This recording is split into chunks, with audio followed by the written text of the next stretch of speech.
Spags, we are back for a splash play doubleheader. You versus me battling in the Best Ball Mania 4 streets for $3 million.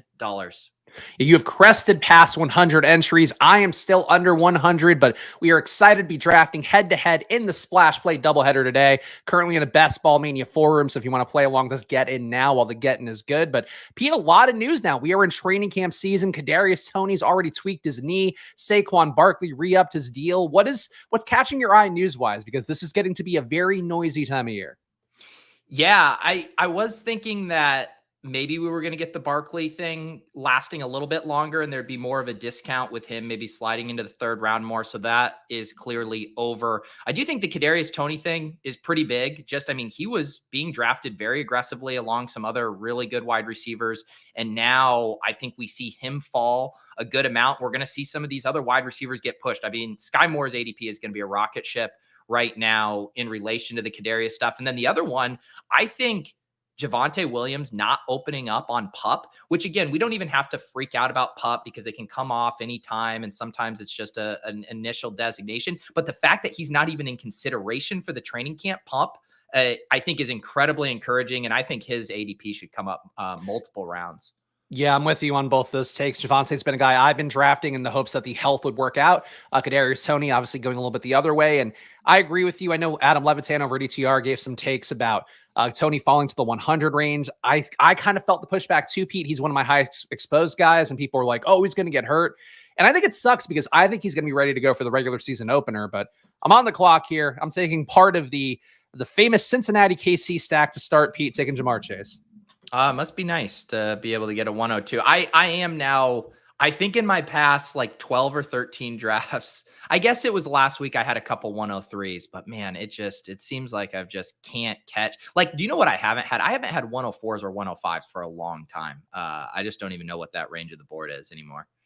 Yeah, you really have had some tough luck. I have heard of worse luck, though. Our guy Vaporware, I saw tilting on Twitter a little bit because I don't think he's gotten a single 101 or 102, and he's drafted, a couple different tournaments. So it could always be worse, Pete, but you are definitely, for an influential man, they are not treating you as such.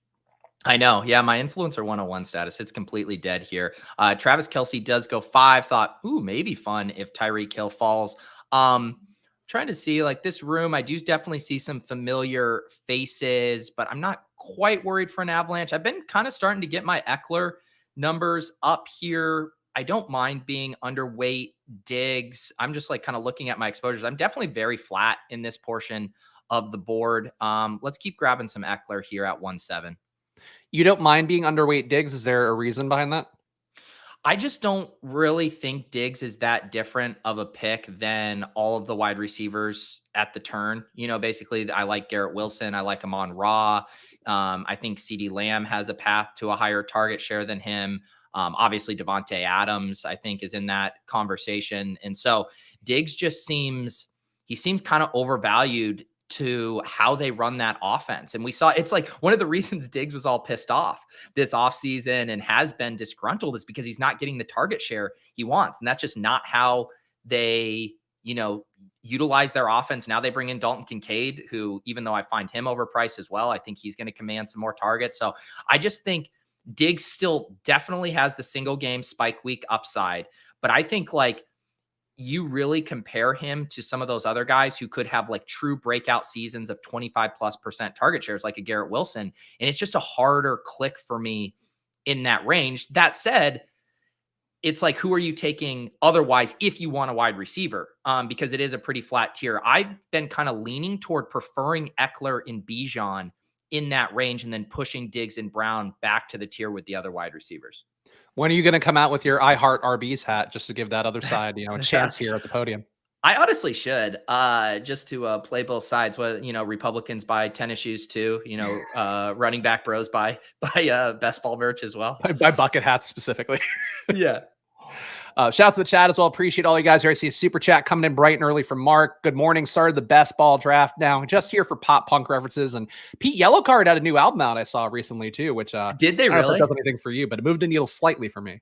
They, I think, yeah. Thank you, Mark, for that super chat. I think Mark is referencing, I had a cat. I think I said like Carry On, and then it made me think of that All American Reject song, and I started singing it yesterday on Best Ball Breakfast. So I'll see what I can do as far as some pop punk references. I've definitely been going through a nostalgic music phase because this also marks the 20th anniversary of season 1 of the OC, which had an Oh yeah. incredible soundtrack. That was like one of my favorite soundtracks back in high school. So I've been doing a lot of revisiting lately.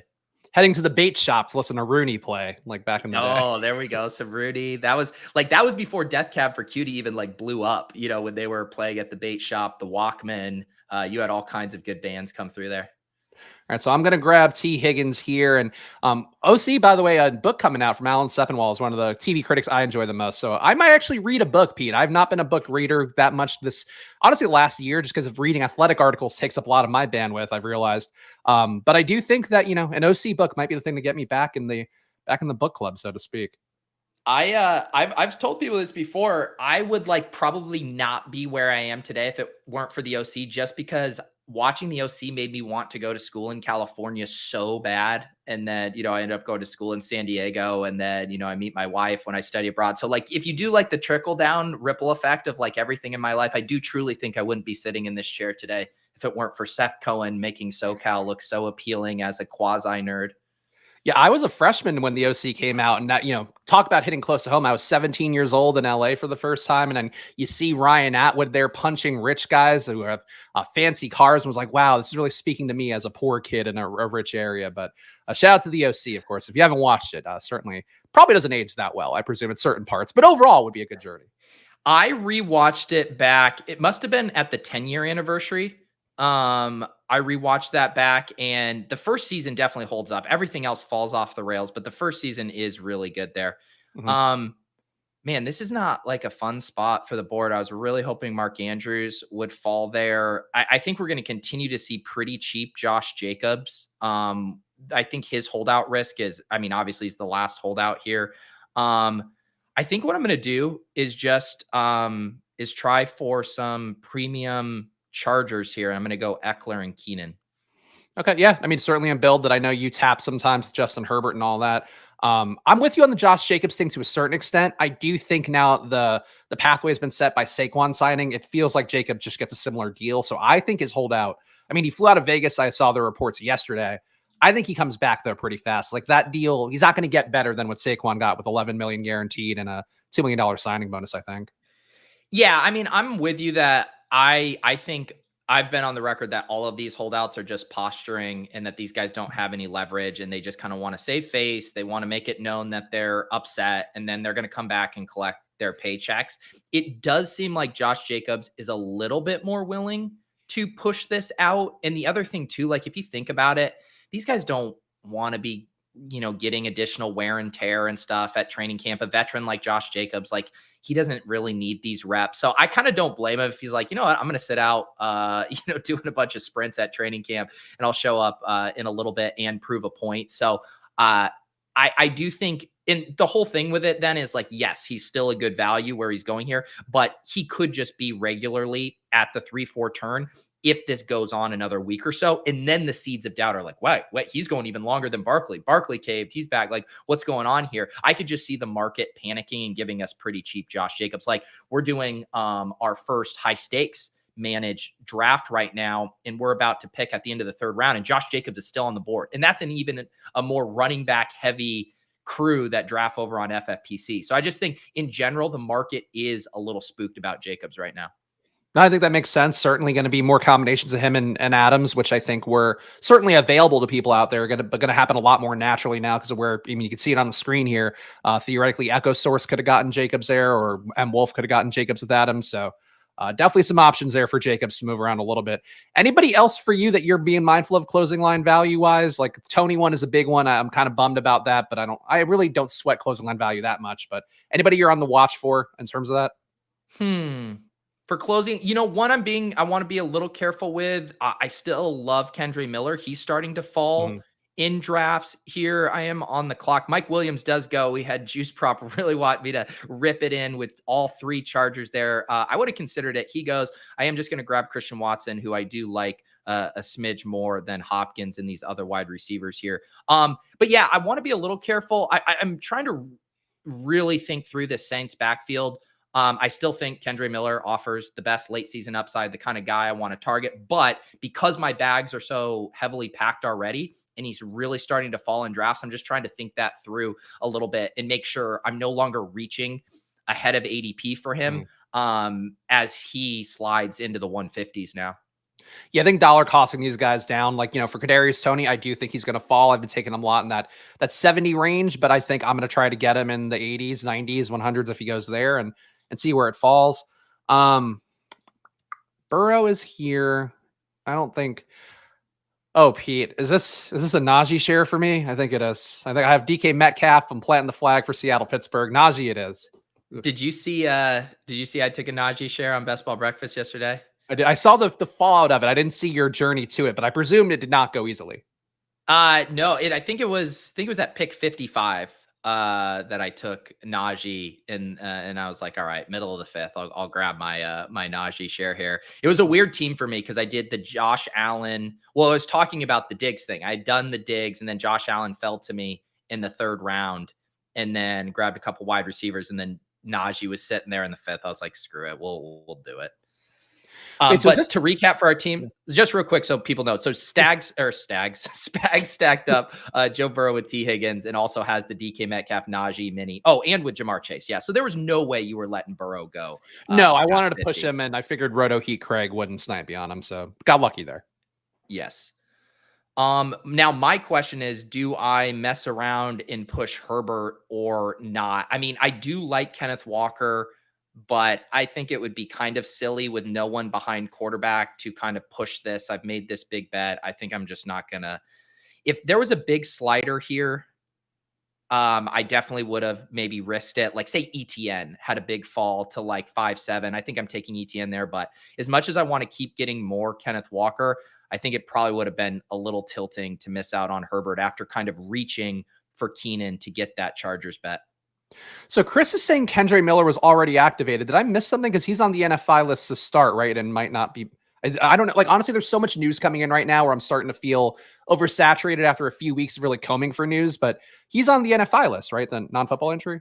That's what I thought. And I saw what I heard is that it was kind of ambiguous why he was on that.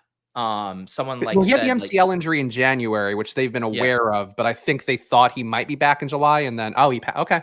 Oh, so all good, right, he's there you back. go. All right, that's a positive. There you go. Yeah, So I I don't didn't know. know.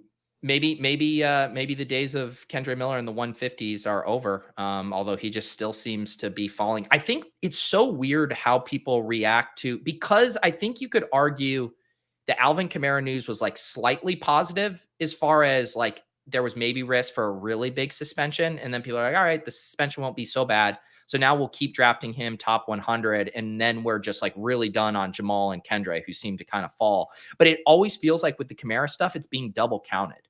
Mhm. As far as, and it's like, but what's hilarious then is when Kamara is officially suspended, let's say it's 6 games, he'll drop like 2 rounds again because people are like, oh shit, he's suspended. It's like we knew that was happening all along. So it's an interesting one.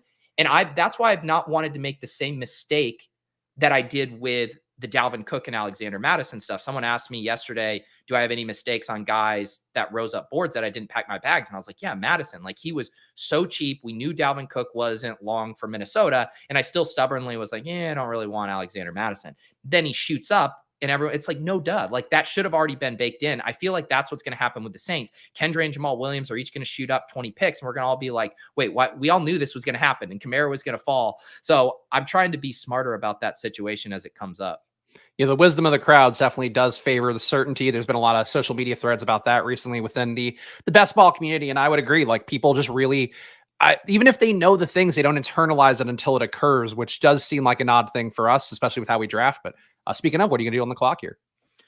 Yeah, I'm seeing here, like, I have a few different correlations I could do as far as like Evans with Olave. I think I did a Godwin Olave. I could also do Jordan Addison with Christian Watson.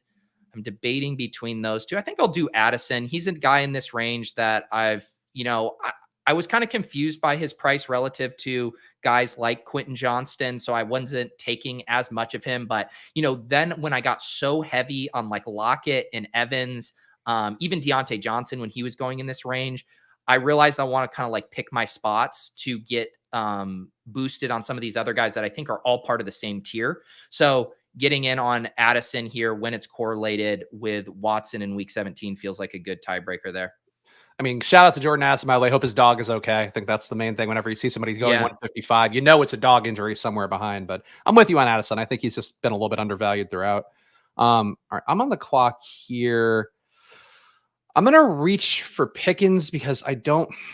No, Madison is falling so much. that is. Mm, I considered him for a hot second there. yeah, this is a big But fall for him. I'm taking Madison. yeah. Yeah, because Are his people? ADP was 60, so you got him 11 picks Yeah. past ADP there, which is pretty nice. See, Pickens goes. That was what I was hoping Roto Heat Craig would not Uh, take Pickens, so I can increase the bet there. Kadarius Tony's going to fall, but I still think for me with the Cincinnati KC matchup and Tony still like he's going to be ready for the start of the season. That's the report you can even see from Underdog on here. So I'm going to take Tony again, Pete, and I guess he's going to come down maybe, but if he holds if steady, I won't hate taking him in 74, 75, 76. what happened to you there with Tony is like what's happened to me a couple times with Brees Hall in the early third, where I'm like, you can get him cheaper in spots, but then sometimes you look at your board and like you want the running back in that range, and you're like, he's the best pick available. And so it is like a push pull of, and I've been thinking about this a lot lately and I just made a short for a best ball tip about like the idea of thinking about some of that stuff, exposures over a portfolio standpoint versus drafting the best team in an individual draft room. And I think sometimes, even though you're like, yes, I'm going to get cheaper Kadarius Toney or cheaper Brees Hall, if that pick is the best possible pick for that team, like you still have to do it. And then you worry about the exposures over the course of your portfolio. You tilt away from Toney and other spots, but you don't let it prevent you from really building a good team there. I think that makes a lot of sense, but I'll let you see what you're going to do here first because I do have a take on that I'm curious to get off. Quentin I Johnson. just went ahead and grabbed Quentin Johnston there to build. That was part of why I wasn't bummed to miss out on Mike Williams, because I was hoping I could get kind of that premium. So now I have a triple stack there with Eckler, Keenan, Herbert, and Quentin Johnson there. But what were you going to say? So part of what I'm worried about with my portfolio, and I think this is kind of going to be an industry thing with how ADPs have moved from last year. And I know, you've kind of run into it a little bit with your exposures and I think just an adaptation of the process.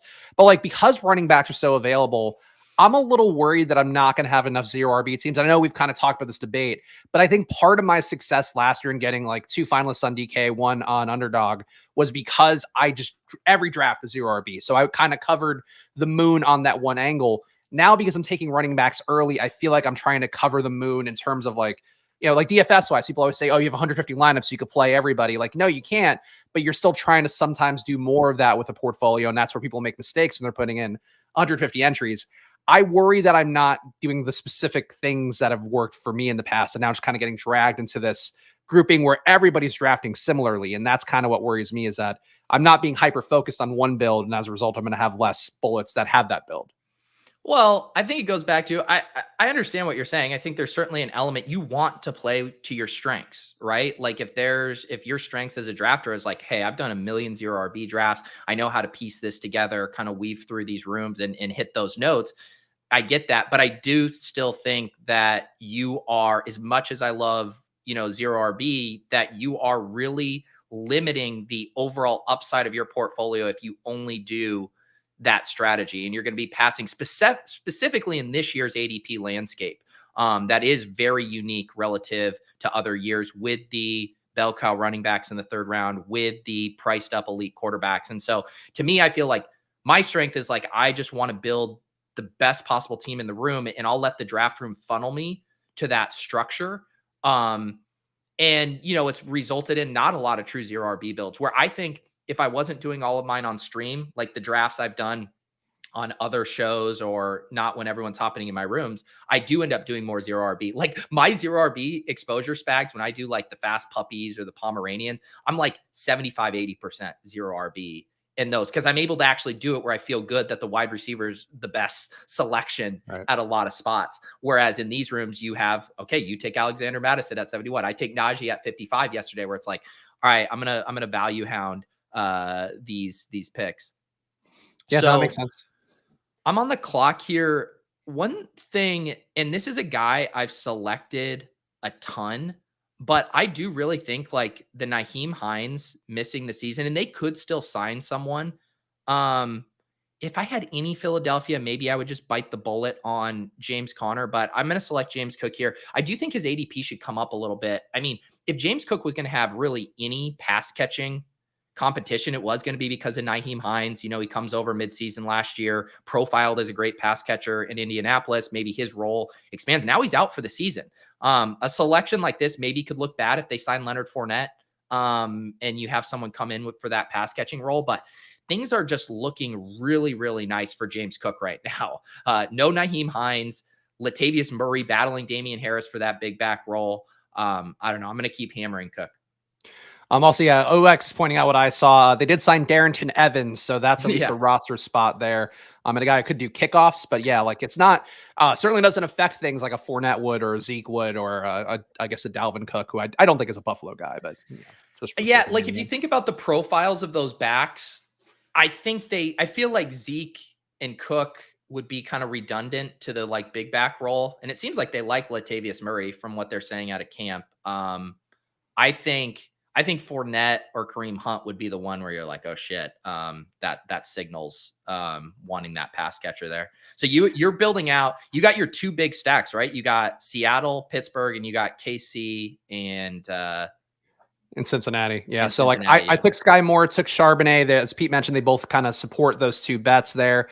But also Sky, I think even if Kadarius Toney does end up fighting the ADP drop and stays at 80, Sky's coming up just because people are now catching up with what we talked about a little bit, Pete, where he's running the slot role. Like he's a starter, like he's firmly locked in there. What are you going to do with your pick? Yeah, I'm debating here. I'm at a 125. Um, I don't have a ton here that just screams at me. I'll probably just break the correlation and go because I'm building out such a big Chargers stack. I'm going to start to get a couple Broncos guys in here. So I add Samaje P. Ryan, another one where it's like, I don't feel great about that click because I think P. Ryan's price is going to slowly start to drop a little bit as Javante moves up. I do think those two will kind of be inversely correlated with their movements. And yet, sitting here, normally I do my Njoku when I have a Garrett Wilson type piece. Normally I do my Fryermuth when I'm building out what you're doing with Seattle and Pittsburgh. But because I'm kind of going down a different path as far as the games I'm targeting, I kind of just decided to break ties in favor of the correlation in that tier. Does Samaje strike you as a guy who could fall a good amount? Because I think you're right with the Javante part. And Javante's starting to stabilize in the late 80s, but I feel like he should come up to the 70s over 6 weeks here before we actually are done with drafting.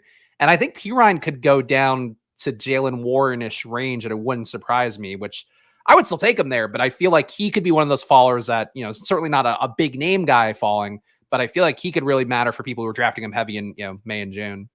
Just pulling up the running back ADP, I would say, and obviously all this stuff could get shuffled by other news, but if we slotted P. Ryan's fall now as Javante moves up, I would slot him his floor is right after Eli Mitchell, but ahead of McKinnon.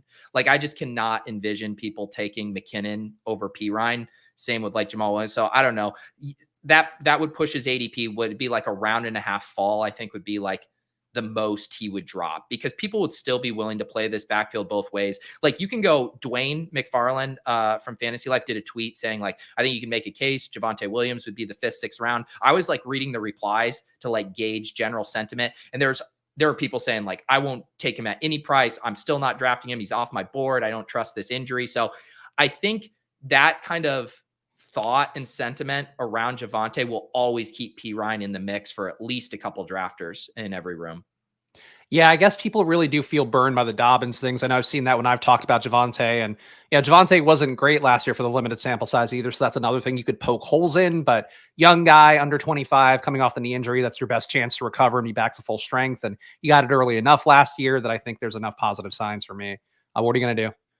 Yeah, I was going to smash Penny there at 114. He goes. I could stack up Addison with Kirk, but I really only like doing Kirk when I have kind of like that big Viking stack with Hawkinson or Jefferson. I think I'd rather play this through the other pieces. So I'm going to grab another guy who I think is going to be kind of like Sky Moore here and really start to rise up. And some of my best ball breakfast drafts, Nico Collins goes top 100. I like getting to a 6 wide receiver in this range, which I'm not often doing. I guess I could have gone with Dobbs and tried to set up the double stack. Maybe I would like to have that one back, but I've been just trying to boost up my Collins exposure because I'm light on him. And I do think he's getting more expensive as drafters look for more sexy wide receiver options in the top 100 picks. And I think Collins is definitely going to fill that void for a lot of people. Yeah, I think that certainly makes sense. He's a guy that I've seen come up a lot in some rooms as well. Definitely a guy that's come up already this offseason. And he is, the guy that the name people know in that Houston Texans, wide receiver core that I think people have been waiting for as a young guy. So I could see the steam. I still would rather take 18th round Tank Dell or something, or 16th round Mechie personally, but it's hard to not get shares of Nico to what he can represent in that offense. Yeah, I mean the receiver room is incredibly thin behind him. But yeah, I have not taken. I took Tank Dell on one team where I was like Mechie and Robert Woods both went earlier. Pat's always standing for Robert Woods, specifically on teams where you have like more of a hyper fragile build and you're just trying to get some production late. I definitely get the case for him as far as like banking in some early volume. But if CJ Stroud is really good, if that offense really outperforms expectation, I do think Nico and to a lesser extent Dalton Schultz will be the biggest beneficiaries. I think Schultz is the safest guy in that entire pass catching core, just because there's nobody really competing for tight end snaps with them. Nico, is kind of be the only outside guy to start the year, but Xavier Hutchinson is there, can take some of the snaps. Woods can still take outside snaps, but I think he's locked into a good role. And I agree with you. Like Nico probably should be top 100 based on the public sentiment on him, and he's going to get there. It's just going to take him in the next month probably. So I'm now seeing, Kirk Cousins continue to fly. Roto Heat Craig has Jefferson and no quarterbacks, decided to take Odell instead of Jefferson. That one is interesting. And then where's the Hawkinson drafter? The Hawkinson drafter has Allen and Patrick Mahomes. So now I'm in this spot here where Kirk has fallen well past ADP. I do think I will bite the bullet here at 127 and take him. I do have that game stack. And because I didn't do the Dobbs and really funnel me to Jordan Love, I'm just going to value hound Kirk to Addison here. Yeah, I was thinking about taking Kirk just with Madison and not, it's not the biggest correlation though. Madison should catch some passes. But I think you getting Kirk here feels pretty good. And yeah, you pointed out perfectly. Like if the Hawkinson draft doesn't take him, the Jefferson guy doesn't take him, like Kirk is just usually floating around for a while. I know, and then it even maybe crossed my mind. Could you could you push Kirk to 138 in this room, knowing the Madison drafter too? Everyone who had Vikings piece is on the other side of the board. I've had these spots sometimes in drafts where it is often a guy like Kirk Cousins or Aaron Rodgers. They'll slide like 30 picks past ADP. And basically my normal thing is like, I'm not just taking an unstacked Aaron Rodgers there. Even if I know you can backdoor stack him, yes, you could do Conklin and Hardman, but like the way I really like to engineer my teams, and I know you do too, is around specific games, game environments, making bets that those early picks are all going off when it matters the most in week 17. And so those picks, when I don't have early Browns or Jets, those become far less appealing because it's just harder to build out that stack in a way. And so in this situation, because I had Addison, because I had Watson, I need that game to be intriguing in week 17. I'm like, all right, we'll use that to now really push us over the edge. And we probably shouldn't pass on Kirk 2 rounds after ADP. Yeah, no, I think that makes a lot of sense. And two, the cutting the parlay is the thing with QBs that I do think a lot of people still miss. And again, this is me, reviewing teams out there and getting people sending in a bunch. I'm starting to see even more than just social media. And it's like, with a Kirk or, if you take Kirk unstacked, he's not going to get there with Osborne likely. Like getting Osborne right doesn't mean you got Kirk right. But I do think with you getting Addison, like getting Addison right probably means you get Kirk right at least, a handful of games throughout the course of the year, which is obviously going to be helpful. So my team so far here, as I'm about to pick in the 12th round, Mark, thank you for sending in the super chat because that Greg Dulcich snipe hurts. I have Justin Herbert and Kirk Cousins at quarterback, 3 running backs, Eckler, James Cook, Samaje Perine, 6 wide receivers, Olave, Keenan Allen, Christian Watson, Jordan Addison, Quentin Johnson, Nico Collins. Maybe I will do Could set up. I do not have like much CJ Stroud here, but I am making that bet, like we just talked about, on the Texans with the Nico pick. So I think of selection like this, it allows me to get like the stack benefits even without the quarterback, or if I see CJ Stroud as like a really good value as like a later pick, I can complete that double stack if I want. Yeah, I think one of my biggest macro stands of the year is going to be that the rookie QBs are ready to go from day one, just how the NFL's evolved and how these guys are coming in with a certain amount of skill. So I think taking a guy like Stroud would be not the worst thing for a portfolio. I have nobody that makes sense coming up anywhere here. Think I still would like a fifth running back. I am going to take Roshan here and just see how we go. But I have a 1-5-6 build here. Burrow, Harris, Madison, Charbonnet, Damian Harris, and then Roshan Johnson at running back and a receiver, Chase Higgins, Metcalf, Kadarius Toney, Sky Moore, Romeo Dobbs. So I like the team, Pete, but it's a little bit different than my usual. Yeah, I think yeah, I like how your team is rounded out. Like you have players that I'm just like not in on this year, like with the Metcalf stuff and Tony, but your structure and your game stacks I like. And Roshan, I think, is still like on Best Ball Breakfast yesterday, someone asked like who's this year's Damian Pierce, and like using a very specific criteria, like the two guys that fit that, I think, based on their ADP and the ambiguity, would be Roshan Johnson and Kendre Miller. So there's a lot of interesting buzz about Roshan too, and how versatile he is and all the different ways that the Bears could use him. So he remains a really good selection and the exact type of player whose ADP could really, really jump up just based on preseason performance and training camp news. And I think too, what Deonta Foreman does, like Roshan does, but I think better with younger, fresher legs. And I've talked about it a bunch on these streams here, but Roshan graded out very similar to Bijan when getting touches. Obviously, he got less touches for it, but he's a gigantic man who can move a pile.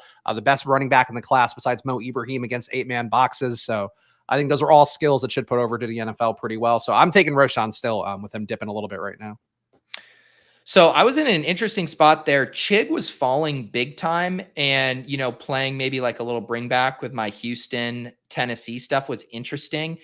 Um, I'm not going to pass, even though I have just such a massive bet on the Chargers, and I do think there can be, some diminishing returns with the Uber stacks. I'm making such a big investment in them here that I am just going to take Gerald Everett, and so I now have Herbert, Eckler, Keenan, Quentin Johnston, and Everett. So this is one of those teams where it probably takes a little ding in some of like maybe even like the week 17 finals aspect of being so heavy on the Chargers, but I think it can work really well, obviously, in the regular season. If the Chargers and this new Kellen Moore offense, if everything hits, like a team like this can really smash. And then I also think, week 15, 16, you can kind of ping pong some of those weeks. I do think it just gets a little harder when you fully onslaught it. So that's why I'm always a bit torn. But I think having one or two of these mega onslaughts on teams you think are undervalued that have like a realistic path to being the top offense in the season, I would put that as like the Ravens and the Chargers, basically, where you're not paying, top 3, top 4 quarterback prices. Mhm. So I'm trying to talk myself into a Chargers onslaught here. Which I think makes sense in the Fantasy Life newsletter. I know this morning with Ian writing it, Ian Hardis, our old pal, writing about the correlation between points scored and really benefiting with the terms of the overall correlation, QBs and receivers. I think making a bet on an AFC offense that was pretty good last year, despite having a bad offensive coordinator, now makes theoretically a big jump in the higher with Kellen Moore. I think you're well equipped. And I think that's one thing where we've talked a lot on the streams or here and there about the streams in the past about Pete and I advancing and what's the likelihood of that actually happening. I feel like this is the kind of teams, Pete, that we've built where we're not running against each other. I guess maybe that means we're correlated less. But we have 2 AFC top offenses between us. I guess 3 if you want to count my shares of the Chiefs as well. And I think those are the teams where you're making the big concentrated bet on just an outlier offense. I think that gives us a better shot to both make it in this pod. Yeah, and one thing that I have talked about, and I even made the times that I would think about week 15 correlation is when I have onslaughted a team, because I really am going to need them to have big shootouts in 15, 16, 17. So the Chargers versus Denver, I have P. Ryan. Week 16, they play Buffalo. So you have James Cook there. They do play the Raiders in week 15. So I'll see if I can find a Raider that makes any sense for this team. Um, Looking at this range here, I am definitely a little light on running back. This has been kind of a running back heavy room. I think what I am going to do is get that Tennessee bring back here to my little Houston mini stack, grab Tajay Spears, a rookie that I think you could argue is a little undervalued, like should probably be going more in the Tank Bigsby range. I think just relative to kind of what his contingent upside is if Derrick Henry goes down and just how good that Titans playoff schedule is. So I had Tajay Spears here primarily because I needed a running back, and two, I like him opposite of Nico and Schultz. I think Tyjae's appropriately priced relative to this because he's like, I think, mostly contingent value. I guess he can get that Dontrell Hilliard role to start, and that could make some sense. Um, okay. This is an interesting spot for me. I don't get many shares of Taysom. I don't know that this is the one either. Love and Pickett both here.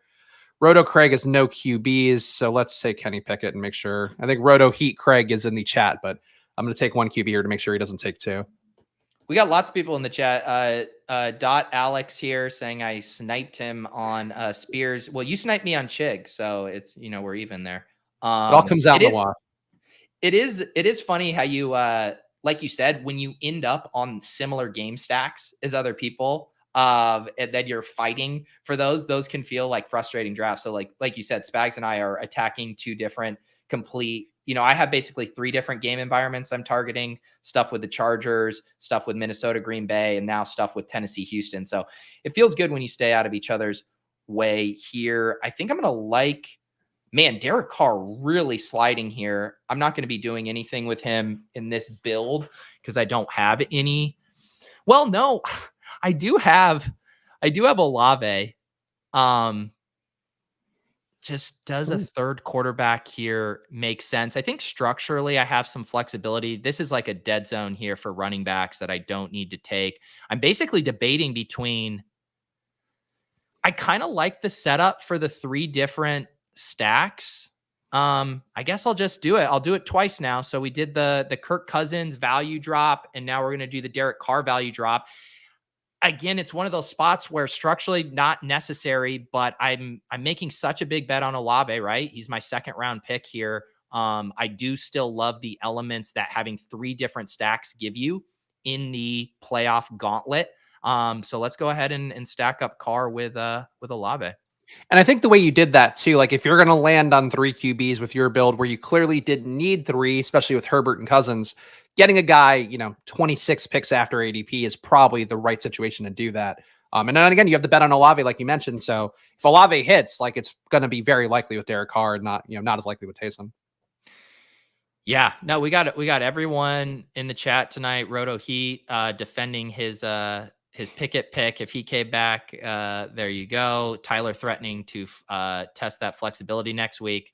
I don't know if you heard, but one of our favorite commenters and super chatters, Tyler's flying up to Brooklyn for the Underdog Cardio Club event. Spags, I was actually thinking you're not too far. You're a stone's throw from New York City, right? Yeah, I mean, if I had gotten some time and notice and all that, and could abandon the baby with Alex for the weekend, I would have considered it. But now that I know Tyler's going to be there, it's going to be just wet floors from all the You sexy things he's encouraging. you should legitimately look into it. We got Karane's going to be there. Mike Zakarian's going to be there. I think Ercolano, Nick, BDGE. So yeah, I don't know. We're going to have a good crew there.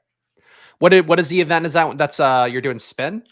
Yes, we've rented a spin studio, and we are going to do a live Underdog Cardio Club draft while I am a spin instructor, which I have no formal training as.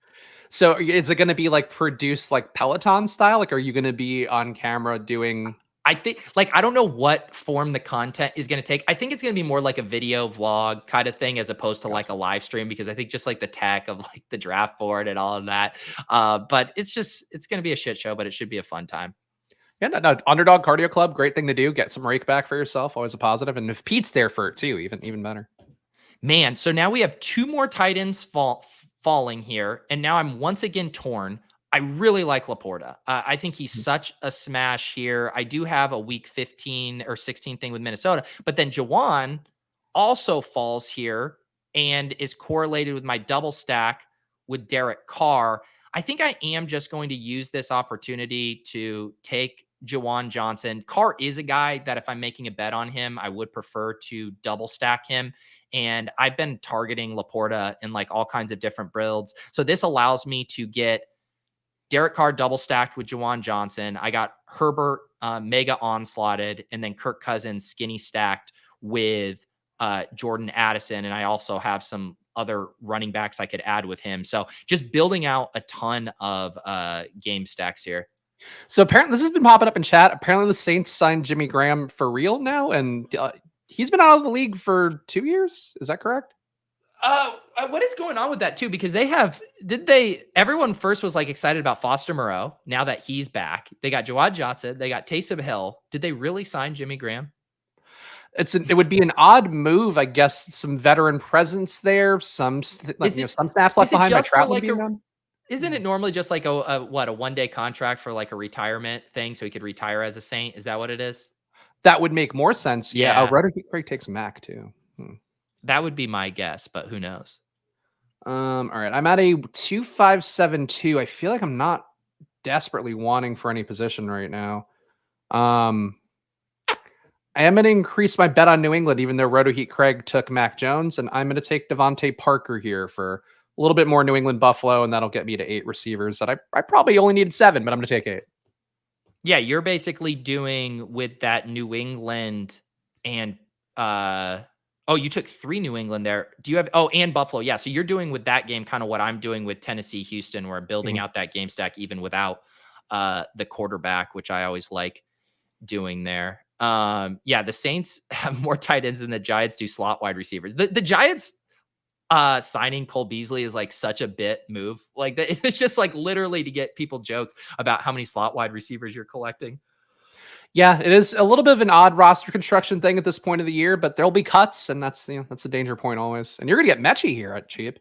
I'm not gonna take Mechie though. Really? No. Yeah, I'm just not super sold on that. And I don't think I need 2 more Houston players here. And I wanted Chandler to have another piece of this Vikings game along with the Cousins and Addison bet. And as someone who drafted 2 Dwayne McBride shares yesterday while multi-tabling, one purposefully, one on because I didn't have enough time to make a better pick, I need to get my Ty Chandler today. Yeah, the Vikings athletic report from whoever replaced Arif, and is not as good, obviously, as our pal Arif Hassan, wrote up something about Chandler. They expect to be the backup to start the year, but then they expect McBride to win the role over the course of the year. So I still think McBride is the right pick for me, but getting exposure to both those guys, and even in Wagnu might still be a guy that is in the hunt, even though less sexy name after he didn't break through last year. Yeah.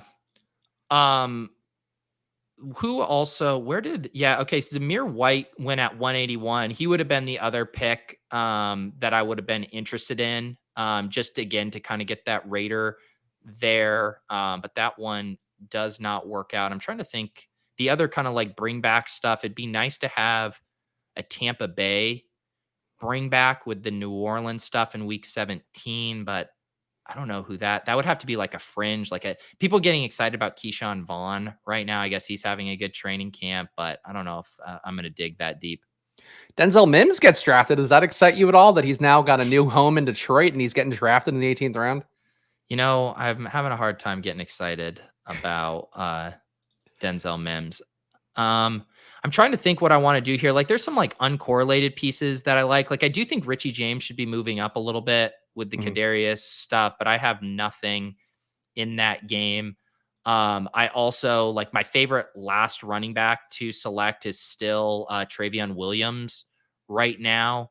I feel like I could make a case to get to 7 wide receivers or 6 running backs. I'm going to put Williams in the queue. Yeah, I just don't really have any other stuff. It would have been basically, do I want to take like Cade Otton as like a 4th tight end to have some kind of bring back there, which I don't love that. I did do a 4 tight end build the other night. So I do end up just taking Travion Williams. It felt like I could use one more running back here. The fact that I have just Eckler, then Cook, P. Ryan, and then my next back wasn't until 162. I felt that was close, but I think this is just another funky build for me. 3-6-6-3. Spags, how are you going to land the plane here? I think I'm going to do a weird one and go to Darnell Washington, who is a target I never get with Pittsburgh, but I Wow. have enough receivers. I don't want to take Allen Robinson, so Washington gives me a third tight end, and in 18th round, I'll take a flyer. Someone remind me, did I draft Darnell Washington with someone? Oh, I guess I didn't. It was just on a stream. Someone brought Darnell Washington up, and I was like, oh, yeah, I haven't thought about Darnell Washington since he pushed that sled or whatever at the combine and looked like an absolute behemoth. I mean, you kind of having to hit a two-leg parlay that one, he's good as a rookie, and two, like Fryermuth gets hurt. But like there's definitely paths to Washington getting on the field down the stretch, I think.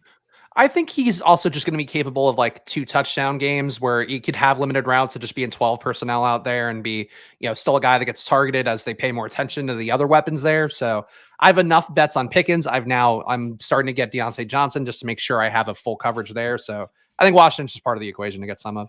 You want to review your team here? Yeah, let's review it here. I'm loading it into the system here to because I'm a slave to my organization, and this is my 101st draft in the books. 3663 build. I did this I did this on my first draft on Best Ball Breakfast to a 3663 build. Jeez. Justin Herbert, Kirk Cousins, Derek Carr at quarterback, running backs, Austin Eckler, James Cook, Samaje Perine, Tajay Spears, Ty Chandler, Travion Williams. Wide receivers, Chris Olave, Keenan Allen, Christian Watson, Jordan Addison, Quentin Johnson, Nico Collins. Tight ends, Dalton Schultz, Gerald Everett, Jawan Johnson. Have a bunch of game stacks and correlations that I really like. I think maybe my wish here is just that I had a wide receiver that I liked a little bit more. I think a 7 wide receiver with kind of the 2 rookies, Addison Johnston, might have helped a little bit. But if I am playing Nico Collins like a breakout, I think you can squint and justify this as a 6 wide receiver room. Yeah, I think you got a little thin at receiver, especially relative to what we normally aspire to. But I think that works in that particular build. And for me, at QB, got Burrow and Pickett, running back Najee Harris, Alex Madison, Zach Charbonnet, Damian Harris, and Roshan Johnson. So 5 running back build. I usually try to get to 6, but I felt like that was enough. Chase, Higgins, Metcalf, Kadarius Toney, Sky Moore, Romeo Dobbs, Tyquan Thornton, and Devontae Parker here at receiver. And at tight end, Irv Smith, Mike Gesicki, Darnell Washington. I like this team. This isn't not going to make headlines with this team, Pete, but I feel pretty good about it. Yeah, I think it's funny too, because when I did my Najee team yesterday, I think I did a 5 running back build as well, and I felt like a little naked. But it's Mhm. like if you are drafting Najee, you're like you're playing Najee and Alexander Madison as if they are round 2 picks who are going in rounds 5 and 6. And so I do think 5 running backs in this build makes sense. I think you built out a nice wide receiver room. Yeah, the Darnell Washington pick does feel like a dead roster spot to me, but I understand why you did it for correlation purposes. I think he might not be a 0 by week 17, but perhaps a 0 on the start of the year. We'll see. Certainly, him being healthy is going to be the big barrier. As a huge guy, I think that's always going to be difficult, and getting on the field. But the health is definitely a big concern for me. Pete, of course, I'm sure you got some plugs to hit, but we are going to head over to the Splash Play channel in a minute to complete this double header of drafts. So please hang out with us here if you want to do that, and make sure to subscribe, Pete. You are getting close to 15,000 subs. Splash Play is falling behind the quest for 3,000 subs, so I'm feeling the heat. I don't know we're going to hit this drunk show goal, Pete, even though I keep plugging it. Yeah, I know I've slowed a little bit. I feel like we're chugging along, but we need to hit another inflection point here. Just I think a little more than 500 subs away from getting there. So hopefully a big push here over the next few weeks, so we can do that giveaway when the show is over. You can leave a comment on this stream, and like Spag said, then we're going to hop over to the Splash Play stream where you can do the same thing. I went through all of the comments yesterday, have been enjoying reading all of those. So keep those comments going. And I think I mentioned this on another show, but someone legitimately whipped up like a data scraper for me to where I can legit just press a button to scrape all of the comments, and it filters out duplicates, only does unique comments on each video. So I am feeling very, very fortunate to have that massive administrative problem solved for me. And yeah, hopefully we get to do that giveaway soon. So if you're watching this video and you're not subscribed, do so, and then leave a comment, and you will be in the running to win one of those 3 $500 prizes. Yeah, very exciting, very generous giveaway by Pete. But make sure to get those comments in. I know I've seen them slow a little bit, so get your entries. It's basically like maxing out a tournament. You want to get as many entries in as possible before Pete does hit this fabulous milestone coming up here. What else do you have coming up stream wise? Stream wise, today I think on the club we're gonna do weekly winners. I know Andy and Clay have been drafting a bunch of those and are excited to talk that through. So I'll enjoy that change of pace. I'll be in the Fantasy Life Discord for office hours at 3:30, and then what else? I'm not going to be on the stream tonight, but Gretch and Sean are streaming their Pros vs. Joe's draft over on Ship Chasing tonight. If you want to check that out, and then of course I will be back as always tomorrow at 10 a.m. for Best Ball Breakfast with Pat and Sean. We're going to go head over to the Splash Play channel where, of course, on Fridays, I do Spag stacks. I think we had a really fun stream this past Friday, so check that out, trying to stack the Saints and also failing at stacking Aaron Rodgers with the Jets after getting sniped on that one. So check that out on the Splash Play channel, but we're going to head over there right now. So thanks for hanging out with us, guys. See you there. Bye.